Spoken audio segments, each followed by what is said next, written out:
राधे राधे, जय श्री कृष्णा। और आज है कार्तिक मास का 22वां दिन और हम पाठ कर रहे हैं श्रीमद् भगवत गीता जी का 12वें अध्याय के महात्म्य, क्योंकि हम ठाकुर जी का नाम लेकर शुरू करेंगे। श्री महादेव जी कहते हैं, पार्वती, दक्षिण दिशा में कोल्हापुर नाम का एक नगर है, जो सब प्रकार के सुखों का आधार, सिद्ध महात्माओं का निवास स्थान तथा सिद्धि प्राप्ति का क्षेत्र है। वह पराशक्ति भगवती लक्ष्मी का प्रधान पीठ है। संपूर्ण देवता उसका सेवन करते हैं।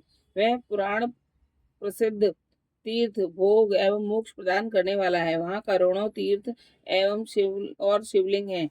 रुद्र गया भी वहाँ वही है। यह विशाल नगर लोगों में बहुत विख्यात है। एक दिन कोई युवक पुरुष उस नगर में आया। वह कहीं का राजकुमार था। उसके शरीर का रंग गोरा, नेत्र सुंदर, ग्रीवा शंख के समान, कंधे मोटे, छाती चौड़ी तथा भुजाएं बड़ी बड़ी थी। नगर में प्रवेश करके सब और महलों की शोभा निहारता हुआ वह देवेश्वरी महालक्ष्मी के दर्शनार्थ उत्कंठित हो मणिकंठ तीर्थ में गया और वहां स्नान करके उसने पितरों का तर्पण किया। फिर महामाया महालक्ष्मी जी को प्रणाम करके भक्ति पूर्वक स्तवन करना आरंभ किया। राजकुमार बोला, जिसके हृदय में असीम दया भरी हुई है, जो समस्त कामनाओं को देती है तथा अपने कटाक्ष मात्र से सारे जगत की सृष्टि, पालन और संहार करती है, इस उस जन्म जगन माता महालक्ष्मी की जय हो। जिस शक्ति के सहारे उसी के आदेश के अनुसार परमेष्ठी ब्रह्मा सृष्टि करते हैं, भगवान अच्युत जगत का पालन करते हैं तथा भगवान रुद्र अखिल विश्व का संहार करते हैं, उस सृष्टि, पालन और संहार की शक्ति से संपन्न भगवती पराशक्ति मैं भजन करता हूँ। कमले योगी जन तुम्हारे चरण कमलों का चिंतन करते हैं। कमलालय, तुम अपनी स्वाभाविक सत्ता से ही हमारे समस्त इंद्रिय गोचर विषयों को जानती हो।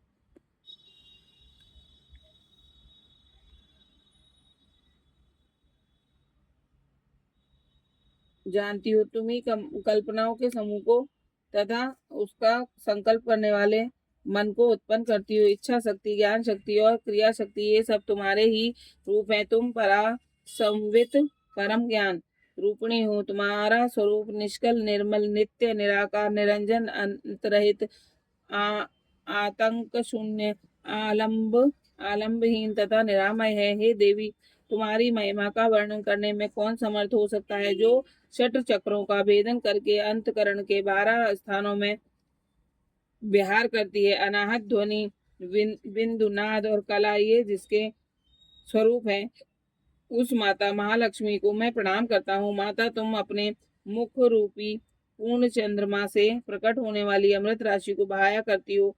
तुम ही परापश्यंती, मध्यमा और बेखरी बेखरी नामक वाणी हो। मैं तुम्हें नमस्कार करता हूँ। देवी, तुम जगत की रक्षा के लिए अनेक रूप धारण किया करती हो। अंबिके, तुम ही ब्राह्मी, वैष्णवी तथा माहेश्वरी शक्ति हो। बाराही महालक्ष्मी, नारसिंह, ऐन्द्री, कौमारी, चंडिका, जगत को पवित्र करने वाली लक्ष्मी, जगन माता, सावित्री, चंद्रकला तथा रोहिणी भी तुम ही हो। परमेश्वरी, तुम भक्तों का मनोरथ पूर्ण करने के लिए कल्पना के समान हो। मुझ पर प्रसन्न हो जाओ। उसके इस प्रकार स्तुति करने पर भगवान महालक्ष्मी अपना साक्षात स्वरूप धारण करके बोली, राजकुमार, मैं तुमसे प्रसन्न हूँ। तुम कोई उत्तम वर मांगो। राजपुत्र बोला, माँ, मेरे पिता राजा बृहदर्थ अश्वमेध नामक महान यज्ञ का अनुष्ठान कर रहे हैं। वे देव योग से रोगग्रस्त होकर स्वर्गगामी हो गए। इसी बीच में यूप में बंधे हुए मेरे यज्ञ संबंधी घोड़ों को, जो समूची पृथ्वी की परिक्रमा करके लौटा था, किसी ने रात्रि में बंधन लौटा था किसी ने रात्रि में बंधन काटकर कहीं अन्यंत्र पहुंचा दिया। उसकी खोज में मैंने कुछ लोगों को भेजा था, किंतु वे कहीं भी उसका पता ना पाकर जब खाली हाथ लौट आए, तब मैं सब ऋतुजों से आज्ञा लेकर तुम्हारी शरण में आया हूँ। देवी, यदि तुम मुझ पर प्रसन्न हो तो मेरे यज्ञ का घोड़ा मुझे मिल जाए, जिससे यज्ञ पूर्ण हो सके। तभी मैं अपने पिता महाराज का ऋण उतार सकूंगा। शरणों शरणों गतो पर दया करने वाली जगत जननी लक्ष्मी, जिससे मेरा यज्ञ पूर्ण हो, यह उपाय करो। भगवती लक्ष्मी ने कहा, राजकुमार, मेरे मंदिर के दरवाजे पर एक ब्राह्मण रहते हैं जो लोगों में सिद्ध समाधि के नाम से विख्यात हैं। वे मेरी आज्ञा से तुम्हारे सब काम पूरा कर देंगे। महालक्ष्मी के इस प्रकार कहने पर राजकुमार उस स्थान पर आए जहाँ सिद्ध समाधि रहते थे। उनके चरणों में प्रणाम करके राजकुमार चुपचाप हाथ जोड़कर खड़े हुए। तब ब्राह्मण ने कहा, तुम्हें माता जी ने यहाँ भेजा है? अच्छा, देखो अब मैं तुम्हारा सारा अभिष्ट कार्य सिद्ध करता हूँ। यों कहकर मंत्रवेत्ता ब्राह्मण ने सब देवताओं को वहीं खींचा। राजकुमार ने देखा उस समय सब देवता हाथ जोड़े थरथर कांपते हुए वहां उपस्थित हो गए। तब उन श्रेष्ठ ब्राह्मण ने समस्त देवताओं से कहा,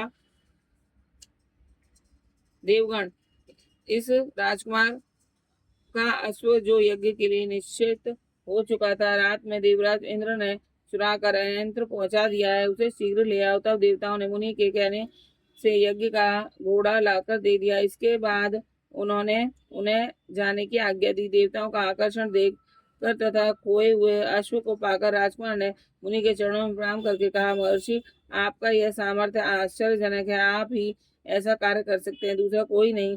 ब्राह्मण, मेरी प्रार्थना सुनिए। मेरे पिता राजा बृहद्रथ अश्वमेध यज्ञ का अनुष्ठान आरंभ करके देव योग में मृत्यु लोक को प्राप्त हो गए। अभी तक उनका शरीर तपाए हुए तेल में सुखाकर मैंने रख छोड़ा है।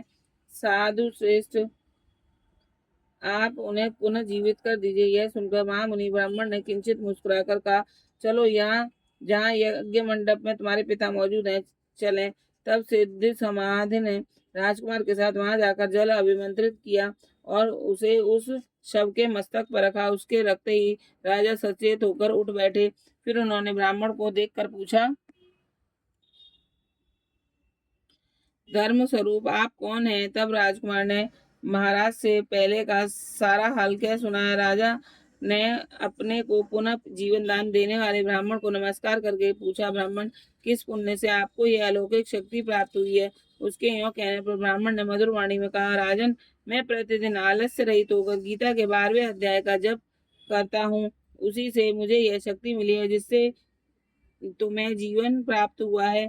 यह सुनकर ब्राह्मणों सहित राजा ने उस ब्रह्म ऋषि से गीता के 12वें अध्याय का अध्ययन किया। इसके महात्म्य से उन सबकी सदगति हो गई। दूसरे दूसरे जीव भी उसके पाठ से परम मोक्ष को प्राप्त हो चुके हैं। जय हो। ये गीता के 12वें अध्याय का महात्म्य आज हमने पढ़ा और कल पढ़ेंगे श्रीमद् भागवत गीता के 12वां अध्याय। राधे राधे, जय श्री कृष्ण।